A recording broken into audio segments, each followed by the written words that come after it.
You begin to make your dreams all come true on the land or on the sea. Where can you learn to fly, play in sports or swim and study oceanography? Where? Sign up for the big band or sit in the grandstand when your team and others meet. Where? In the Navy.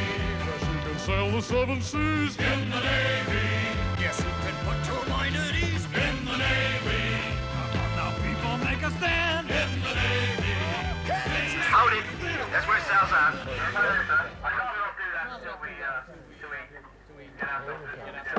there. Richard Holloway is our floor manager, and he's an absolutely indispensable person.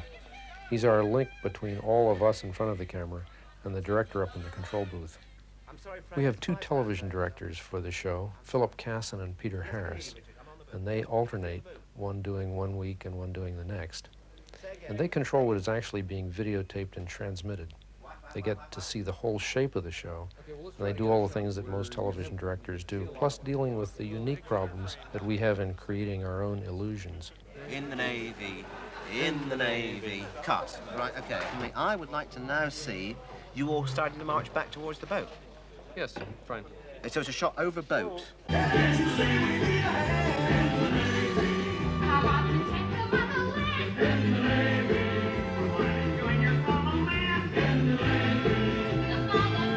Go! On you. We want you as a new recruit. When we're working, our entire reality is on the screen.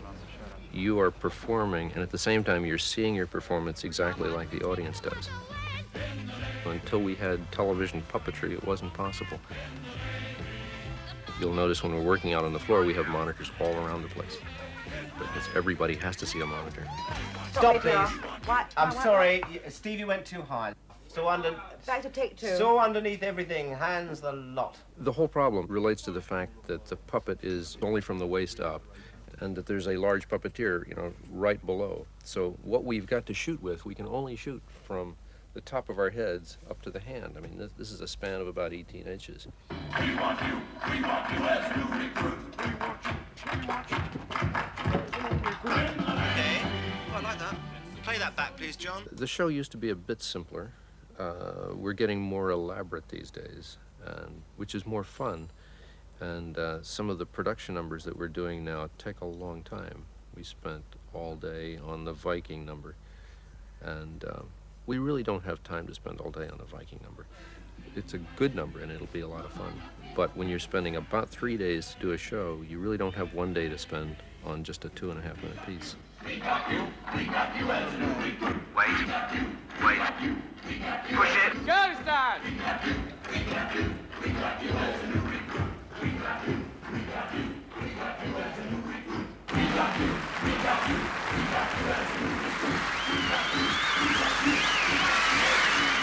The father of all these zany characters is Jim Henson.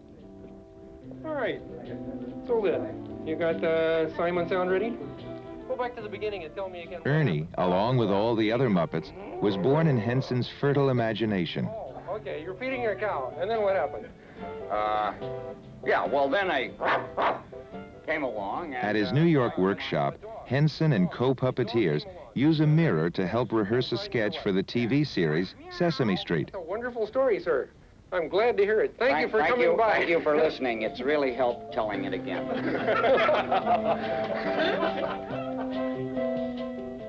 main character... At his Manhattan office, Jim Henson supervises a variety of Muppet projects. It seems to me that it might be better to use the little guy Harvey Muskrat for that part. If we're going to make that change, I have to get that to Don right away, because he started a marionette on Harvey Beaver. That's the change. Besides educational programs, Muppets star in motion pictures, TV specials, and their weekly television series, The Muppet Show. Rita's closing number. That's Rita, Floyd, and Animal, please. On stage, on stage. It's like the elderly, but lovely. It's beautiful. New Muppets are always being created and old ones rebuilt. Well, I did the flowerlet scale. Yeah, because I think this was morning, huh? Okay. Henson oversees the construction of each Muppet, testing for ease of operation and adding his distinctive touch here and there. Did you know when you sit here looking at him, you sit there with your teeth out? Did you? Are you aware of that? No, I guess that's what happens because his teeth are sticking. Henson and his staff experiment with remote control devices to further animate the Muppet characters.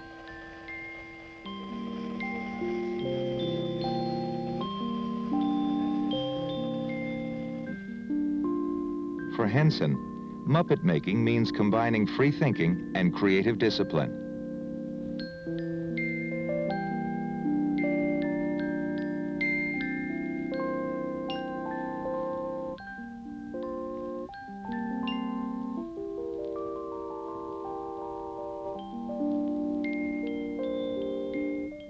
The gradual process of creating the distinct personalities of Muppet characters begins with a script run-through.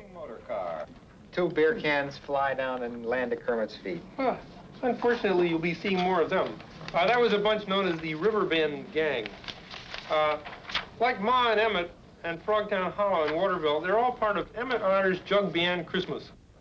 Oh, Sometimes it appears that the Muppet character is taking over its Muppeteer. For Jim Henson and his band of Muppeteers, puppetry has become both an art and a joy. Children's television? Perhaps not. No, I don't watch that show. Yeah.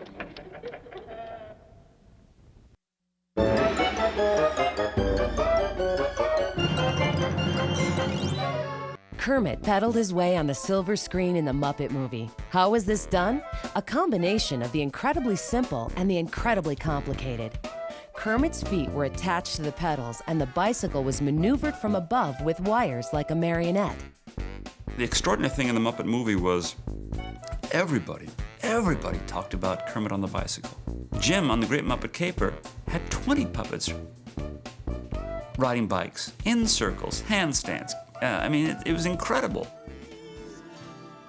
When you see large groups of cycling Muppets, the effect was achieved by simply attaching the bikes to each other.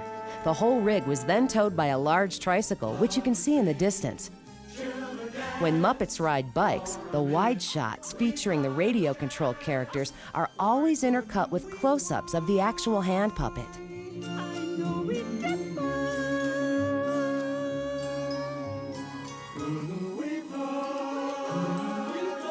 Now this shot was a lot more difficult.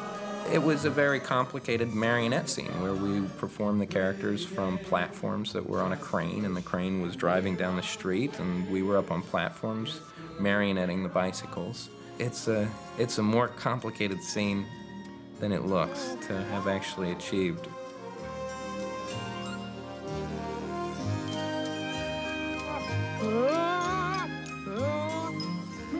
Look, Ma, no brains.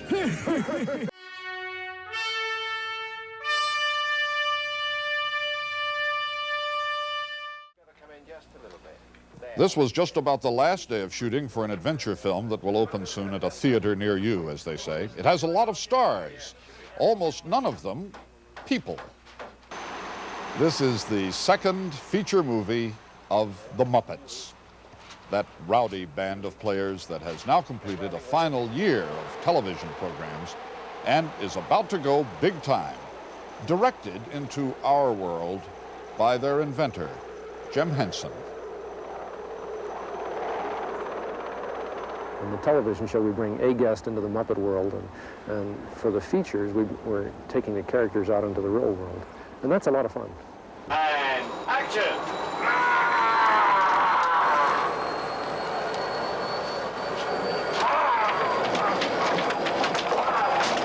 All right.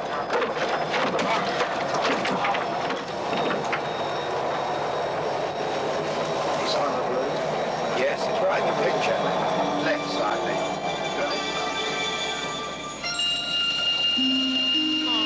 Pretty nice up here, isn't it? Wow! The Great Muppet Caper. Nice title. The Great Muppet Caper, the newest accumulation of Muppet madness for the movies. There's very few things that we do that we created. I think we've invented very little But what we've done is we've taken a lot of different techniques that from all different forms of puppetry and television and sort of put them all together into one thing. Got it. Okay, thank you. Good. At the moment, we're doing some new things with radio control, and we're different ways of manipulating characters. This piece fits on the axis of it. The artist is the person who, with the performer, creates the show.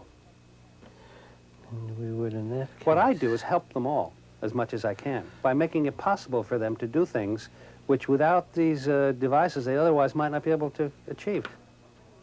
It would fit. His name is Foz Fazakas, and he's a wizard. He works in the farthest corner of the lowest floor of a beautiful old townhouse.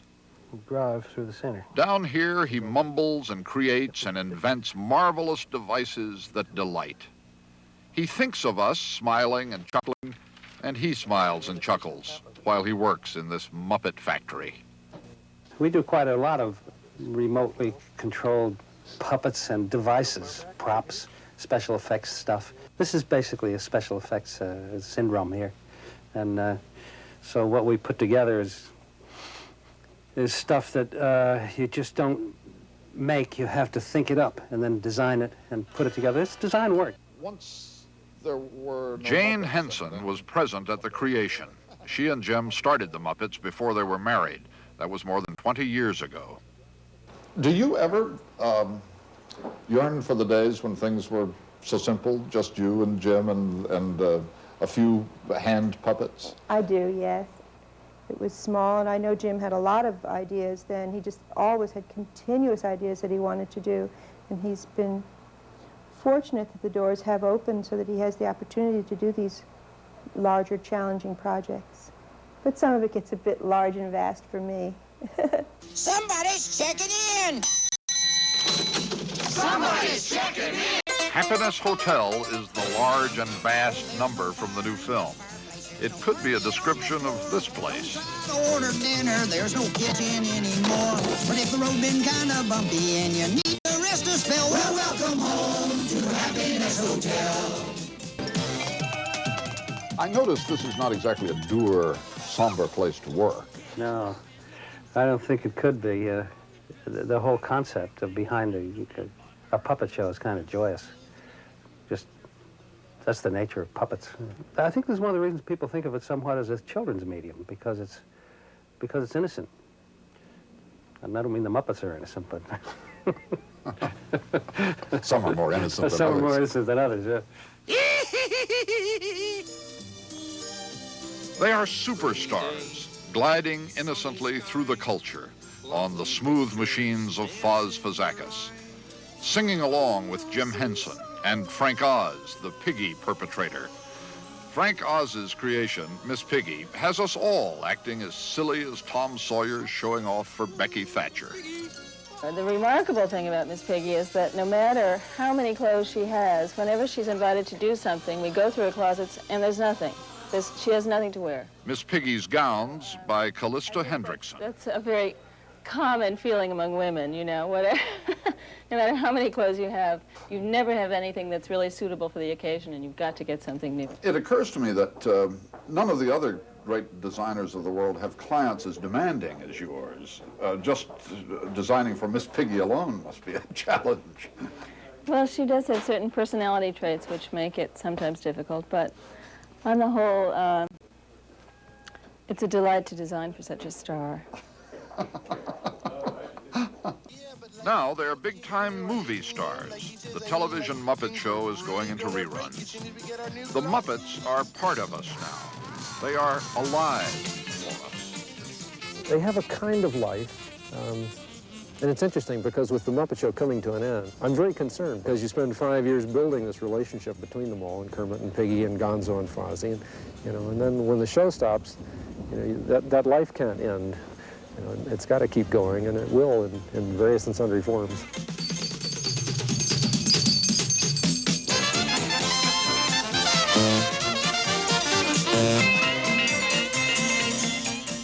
After working with the Muppets, Lily Tomlin said, it's like working with anybody else, except when you have to take a break, you don't go out for coffee together. It's kind of sad. Yeah, as we put them all in the drawer, in boxes and so forth, which we try not to let anybody see us put them in the boxes. There are a lot of people working very hard to make those characters seem that real. They work very carefully, and that's a surprise to me a lot of times, how many people are willing to devote themselves to making these characters real. Magic, it's a magic kind of quality. You got every kind of critter. You got every kind of pest. But we treat them all as equal, just like any other guest. Though you're cleaner than the others, still as far as we can tell, you'll fit right in to Happiness Hotel. We'll fit right in to Happiness Hotel.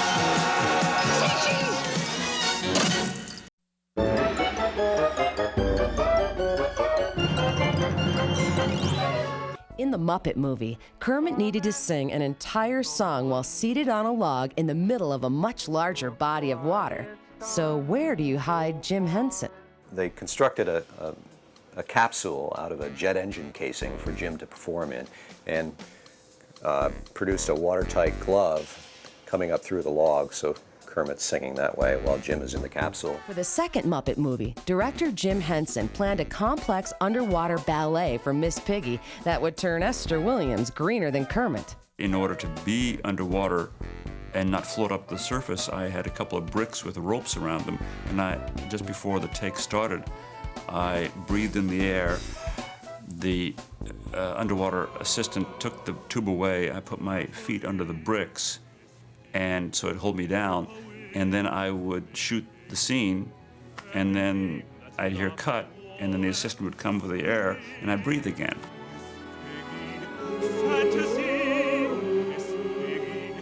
Jim didn't see the limitations of the puppets. All he saw was the possibilities. More than 2 years has been spent planning, designing, constructing, and filming this production. The effort involved some of the most complicated sequences ever attempted in a Muppet movie. For this picture, as the title suggests, the world-famous characters literally took to the streets of New York. It's harder because there are not the platforms, there's not the whole television system around us that we work with in a studio. But on the other hand, it's fun. It's a challenge to try to create a reality there. And I always love the look of the characters outdoors. I think they always look a little bit more believable out in sunlight. The film was written and directed by Jim Henson's longtime associate, Frank Oz, who had definite ideas on how he wanted to make the city look. We used the backgrounds very selectively, because I wanted to show a timelessness of the city. I didn't want 1983, I did not want 1943, I just wanted a timelessness. I chose the Empire State Building because it meant something to me. It meant an older, simpler time. Besides which, when you get up in the Empire State Building and Kermit's up on the top there, it's a fantastic view at night. To film in such busy locations as near the Plaza Hotel on Fifth Avenue, the Muppet performers, in this instance Jim Henson with Kermit, would lie on low rolling dollies equipped with television monitors.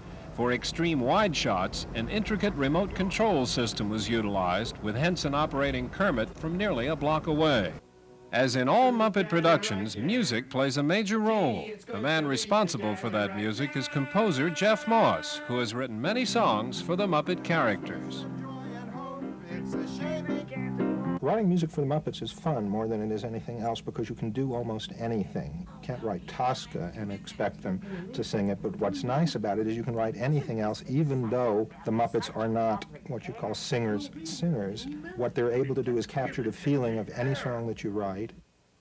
Prior to production, Jeff Moss, Jim Henson, and Frank Oz gather in a studio to record the musical tracks that will guide them during filming. And doing the singing are Henson and Oz, neither of whom considers himself a singer. They're finally getting married now. I'm in the neighborhood of pitch, so it's not like I'm trying to be perfect. When it does get to singing, though, Piggy hits some high notes that I find it very difficult to hit.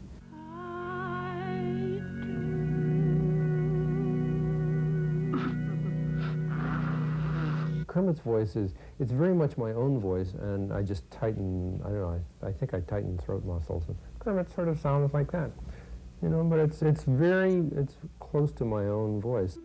Although the recording process is long and tedious, the result, as usual, is typical Muppet magic. Mama, dada, poop, poop, chihuahua.